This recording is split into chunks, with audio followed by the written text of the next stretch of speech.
Welcome friends. இன்னைக்கு நம்ம பார்க்க போகிறது அவர் யூனிவர்ஸ். நம்மளோட யூனிவர்ஸை பார்க்க போகிறோம் பை எஸ்கே உத்ரா. இப்போ பார்த்தீங்கன்னா சோலார் சிஸ்டம்னா சூரிய குடும்பம். இது ஃபஸ்ட்டு சன் பற்றி பார்ப்போம். சன்னு தான் எல்லா பிளானட்ஸுக்கும் வெளிச்சம் கொடுக்குது.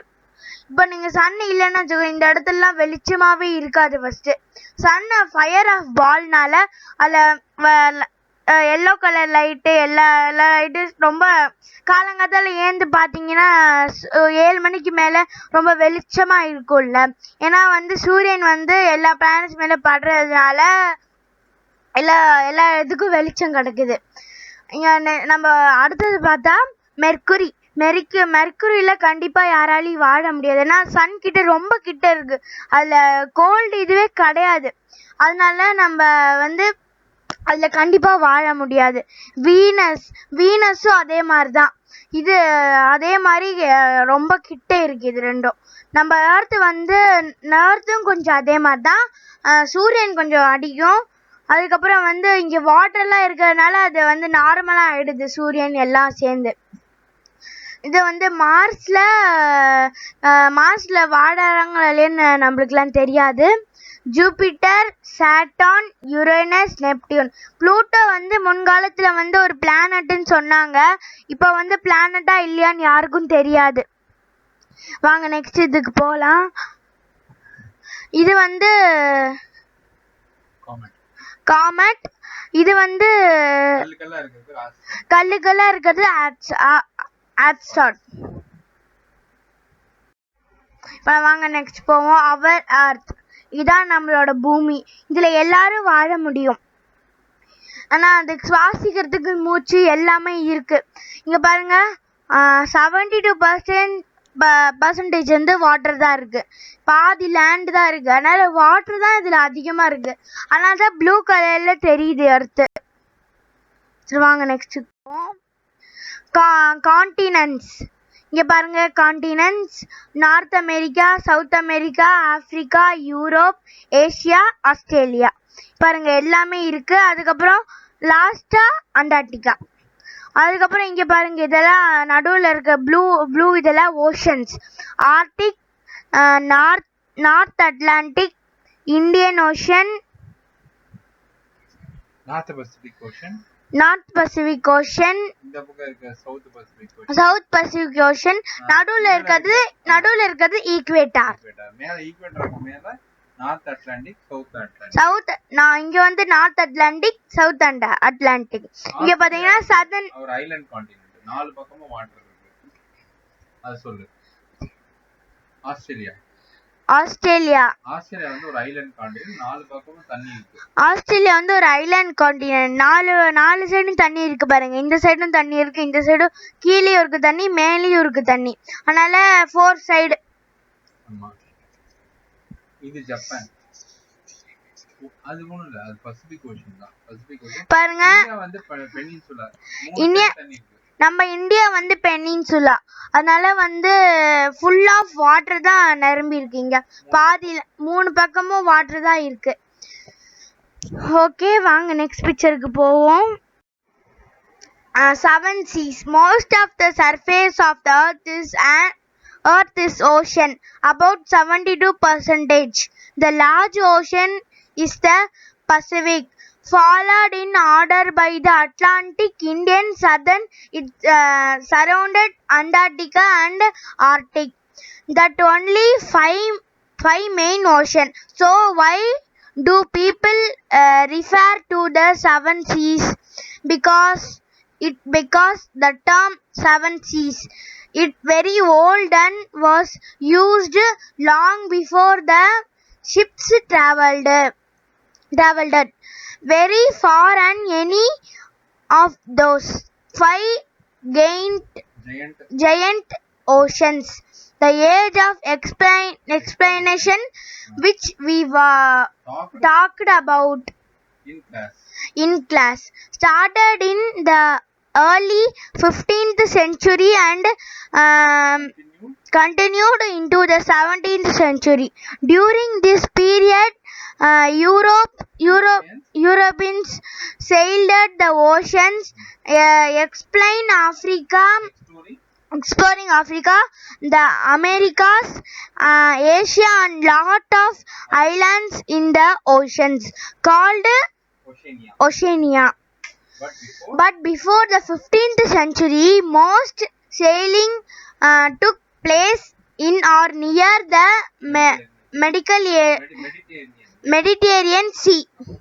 That where the seven seas originally got named. The geese over 2000 years ago sailed all around the Mediterranean Sea, which seemed like the whole world to them. They throughout the seven. They thought the seven seas were the Aegean, Adriatic, Mediterranean, Black, Red, and Caspian seas, with the Persian Gulf thrown in as a sea.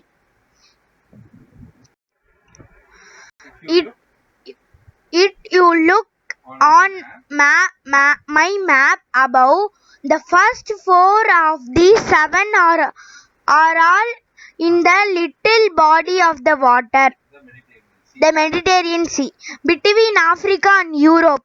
The last three are short of the east and south, but they not very big either. These seven seas are actually very small compared to the great oceans, but must have seemed very wide and dangerous to the seamen on the small ships of the old days. During the age of exploration, however, when explorers ventured far into the great ocean, the definition of the seven seas changed. They became the Arctic Ocean, the Antarctic Ocean, the Atlantic Ocean, the Indian Ocean, the Pacific Ocean, the Mediterranean Sea, the Caribbean Sea, and the Gulf of Mexico. That because these were the oceans of exploration what explorers want to explore. Finally, during the 17th and 18th centuries, when there was a lot of trading between Europe, especially England, and China, the expedition sailing the seven seas mean traveling to the other side of the world and back. Today, the seven seas, including the big five I listed above, but the Atlantic and the Pacific are divided into north and south, making seven. பார்த்தீங்கன்னா north pole south pole totally covered by snow. இங்க பாத்தீங்கன்னா அடியில இருக்கிறது தான் south pole, மேல இருக்கிறது தான் north pole. இந்த இடத்துல இந்த நார்த் போல் சவுத் போல பிரிக்கிறது தான் ஈக்வேட்டார். இங்க பாருங்க, இந்த பாருங்க ஒரு லைன் இருக்கு பாத்தீங்களா, இது நார்த் போல், இது சவுத் போல். இது ஒரே ஐஸா ஃபார்ம் ஆயிருக்கு, polar regions. வாங்க நெக்ஸ்ட்டுக்கு போலாம். Directions, we have four directions. We have four direction: north, west, south, east. பாருங்க நாலு directions. Latitudes and longitudes. Horizontal lines, latitudes, vertical lines, longitudes. இங்க வந்து நிறைய latitudes இருக்கு. இங்க பாருங்க நிறைய latitude 10 degree not 20 degree dot அந்த மாதிரி நிறைய இருக்கு. இந்த பக்கம் சவுத் இதுல பாத்தீங்கன்னா 50 degree கூட இருக்கு. ஆமா, ரெண்டுத்தையும் நார்த் சவுத் பிரிக்கிறது ஈக்குவேட்டர். இங்க பாருங்க ரெட் கலர்ல இருக்கு, அதான் வந்து ஈக்குவேட்டர். பாங்க நெக்ஸ்ட்க்கு போலாம். Equator passing in the central of the world. பாருங்க இதான் ஈக்குவேட்டர்னு எழுதி இருக்கு பாருங்க.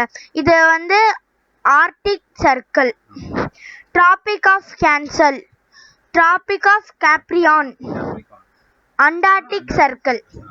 பாருங்க இதுதான் ஈக்குவேட்டர். இதைத்தான் நார்த் போல் சவுத் போல்னு முன்னாடி பிக்சர்ல உங்களுக்கு காட்டினேன். இவங்க நெக்ஸ்ட் பிக்சருக்கு போவோம். The effects of rotation. பூமி சுத்துறதுனால என்னென்ன effect? occurrence of day and night, sunrise and sunset, Coriolis effect. The sun, the moon and the stars seem to move from east to west. Centrifugal force. Rotation causes difference in time, the side of the earth. அதுக்கப்புறம் நீங்க பாத்தீங்கன்னா பூமியை வந்து தன்னைத்தானே சுத்திக்குது. அதனால நம்மளுக்கு நைட்டும் காலையிலும் கிடைக்குது நம்மளுக்கு.